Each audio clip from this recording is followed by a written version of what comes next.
GR रद्द करण्यात आला. म्हणजे आज तुम्ही बघितलं असेल सरकारला त्या ठिकाणी नमवावं लागलं आणि हाच खरा मराठी एकजुटीचा विजय असेल. आणि त्या ठिकाणी आज मीरा भाईंदर मध्ये या ठिकाणी इतर भाषिकांचा मोर्चा निघतो, परंतु आपला मराठी माणसांचा मोर्चा निघू शकत नाही. आणि असं असताना सुद्धा आज जर मोर्चा काढून दिला असता तर ही वेळ आली असती का सांगा मला. आज 2 दिवसापासून प्रत्येक कार्यकर्त्याच्या घरी जाऊन त्या ठिकाणी त्यांना नोटिसा देऊन त्या ठिकाणी काही लोकांना अटक करण्याचा प्रयत्न त्या ठिकाणी केला होता. आज तुम्ही बघितलं असेल काहींना नोटीस दिल्या होत्या तडीपारच्या. आणि अशा पद्धतीने we are seeing this huge protest. We are seeing political leaders coming in to join this protest as the question of Marathi Manus, the Marathi language supremacy, the question of Hindi versus Marathi or other languages versus Marathi once again rears its head in Maharashtra with the elections coming up. Vidya is also with me on this story. Vidya, we're seeing protests, counter protests. We're also seeing violence. We saw that incident where certain party workers were found to have attacked traders. We saw the protest by the traders. Now we're seeing this huge number of people on the streets about calling for Marathi Ekikaran. Are we seeing this as a shift in how Maharashtra politics works once again towards the whole Marathi Manus, Marathi first agenda, or are we seeing this in context only of the upcoming elections? Vidya? Well, this entire fight against of calling it Marathi and anti-Marathi is not something new. This kind of politics has been in existence, especially in Maharashtra and Mumbai, for the last many decades. But yes, specifically with the upcoming elections, we do see this kind of voices now being raised. And if I can just show this to you right here, there are the protesters had we had seen Pratap Sarnaik, leader and a cabinet minister of the Eknath Shinde party, who was here. He actually tried to assert the feelings of the people here, but then certainly none of the people here were ready to listen, and in fact taunted him with saying that you are a follower of Gujarat, you don't need to be here, and he had to leave. Now we see there is more of swelling of this crowd with more of MNS as well as Shiv Sena UBT leaders now coming in, and the protest only getting a little larger. And you can see now in that makeshift temp that has been created on that truck, they are trying to address the people, they are trying to tell the people as to why this entire protest is important and how it needs to be taken forward.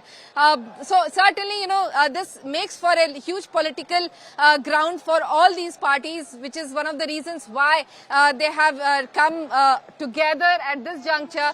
Though right now the kind of mistake that we had seen earlier where MNS leaders were being detained, that was negated with all those leaders being asked to leave. They have all come here, and with the protest now taking just curtailed to a location, it's not really a law and order threat, but yes, certainly for the political reasons that there are in this particular protest right now, the people in the power would certainly want this protest to get over at the earliest.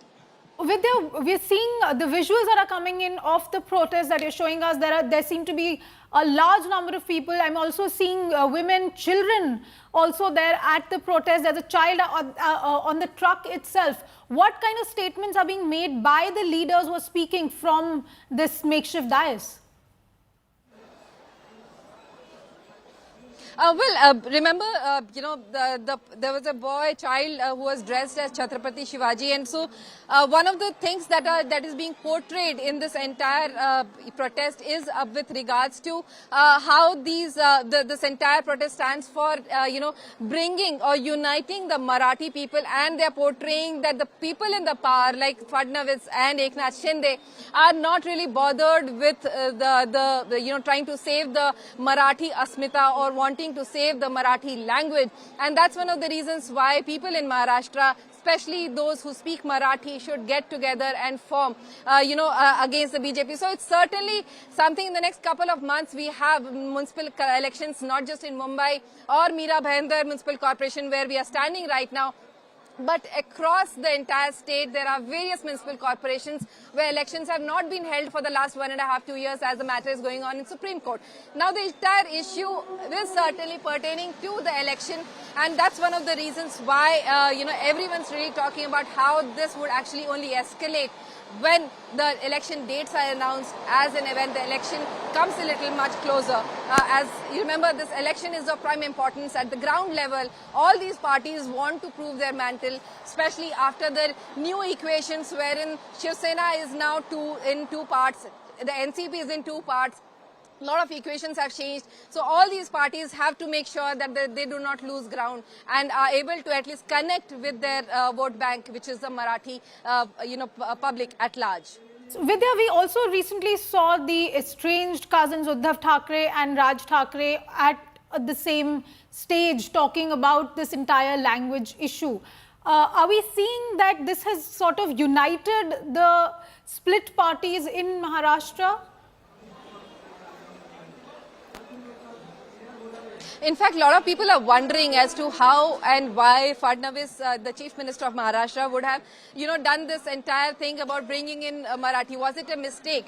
Because remember, this entire Marathi issue was rigged up with the three-language issue that the government resolution that had come about, wherein Hindi was being brought in as a third language for people, for kids to learn in the school.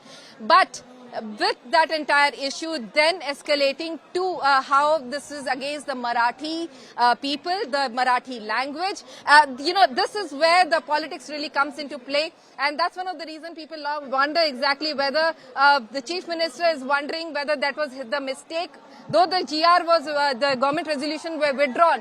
But remember, it is the impact of those very government resolutions, the two government resolutions brought in for the third language, that has led to this kind of an issue with, of course, where almost every election we do see wherein there are people from North India who are actually beaten up by Shiv Sena or the MNS leaders, and then it becomes a very political issue. Well, this is similar to that, and incident that happened on June 29 where a Gujarati trader was beaten up. That's something that has certainly, raked up all emotions, and which is what MNS and the Shiv Sena of the UBT are utilizing, is what is being alleged by the people in the power.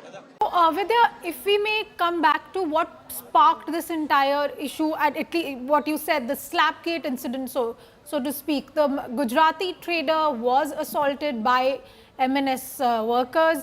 We're seeing also statements coming out about not just anti-North Indians, but also anti-Gujaratis. We've seen the statements coming from political leaders accusing the Shiv Sena of bowing to the Gujaratis or bowing to the BJP.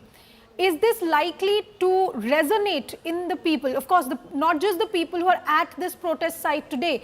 Is this an issue that is resonating for people across Maharashtra? Is this likely to become an issue they will vote on? Because this is ultimately identity politics versus financial politics, because if you start attacking traders, if you start attacking migrants, where is the finance, where is the economy of Maharashtra left then?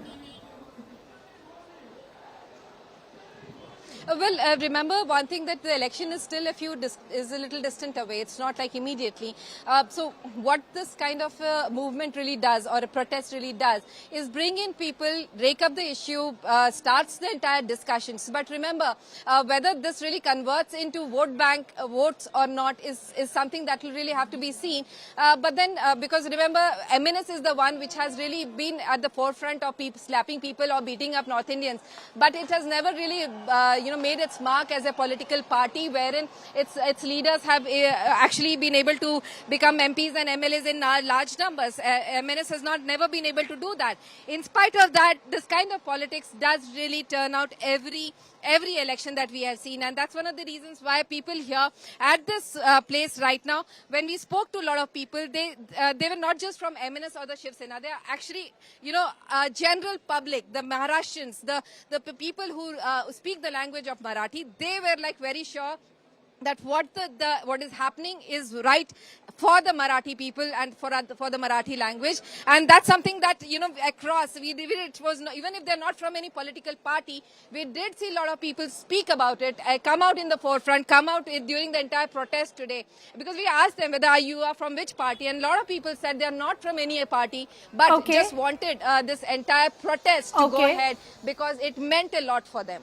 All right, thank you for that perspective, Vidya. More news and updates will continue. We will be keeping a very, very close eye on this rally, this protest, and what is going on in Maharashtra with the language wars escalating.